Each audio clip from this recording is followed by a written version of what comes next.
夢日記。首を切られた女。心霊写真の夢を見た。気がつくと自分は以前勤めていた工場の会議に出席していた。自分は製造の人間だったので会議に参加することはほとんどなかったが、どうも急ぎの仕事らしく、営業が先方と仕様の確認等を調整しているところだった。決まり次第仕様を製造に伝えるから直ちに製造を始めてほしいという話だった。会議室で営業が電話をしていると、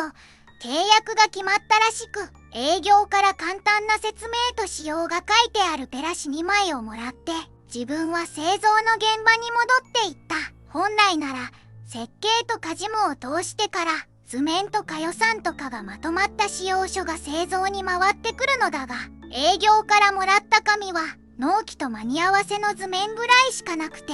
製造の同僚と主任と一緒に見ながら、8台を今日始めて納期が5日後ですって、こんなのできるわけないですよね、本当応援もらわなきゃこんなん無理ですよ、みたいなことを言いながら2枚目を開いた。普段は白黒片面印刷なのだが、なぜか1枚目の裏がフルカラーの写真になっていた。そこに写ってるのは洗濯機に寄りかかって死んでいる血まみれの若い男の写真と、首を刃物で切られて首がパックリと開いてる若い女の顔のアップ写真だった。普段こんな写真が印刷されることは 100% ないので、突然のグロ画像に驚いていると、同僚と主任は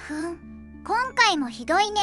みたいなことを言って写真を見ている。そして2人が写真から目を離すと、写真の中の女の目がギョロッと開いて、頭を持ち上げて周りをキョロキョロと見回し始めた。しかしまた2人が写真を見ると、頭をだらんと垂らして死んでいる女の顔に戻っていて、ちょっとでも2人が目を離すと再び目がギョロッと開いて、恐ろしい形相で周りを見回していた。自分はこの恐ろしい光景に完全にビビっちゃって、シャッシャシャ写真動いてますよ、ほら見てくださいよ、今動いてますからと言っても